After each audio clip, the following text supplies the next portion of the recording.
Hi guys, welcome back to channel. Back-live sila din.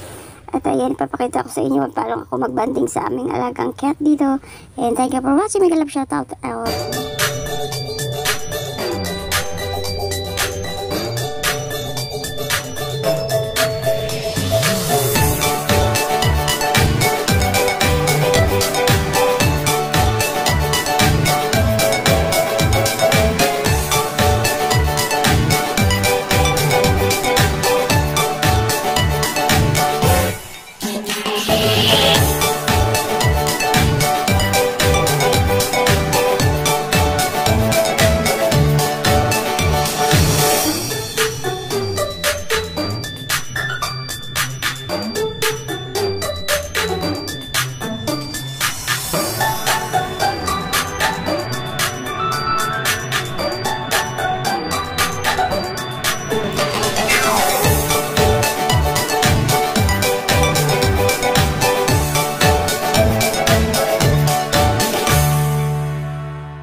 Ayan, yung aking alaga, nagbabite siya.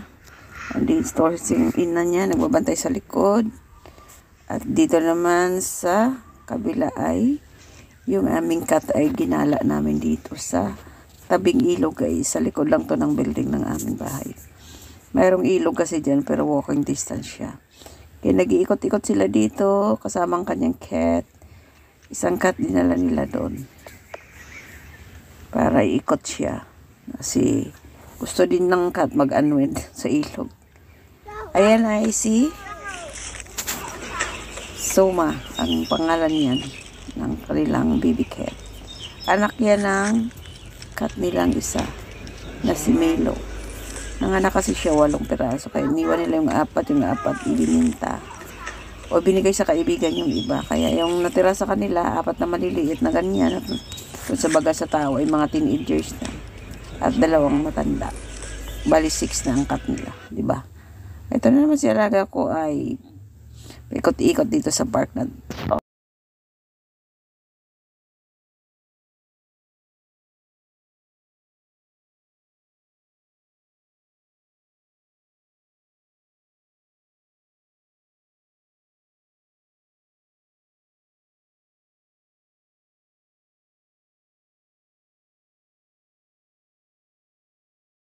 Guys, after blowing the candle ni Ocean, ang aming lan ay pansit. Nagluto ako ng konting pansit para sa aming lunch kasi 2 lang sila namang mag-inang kakain.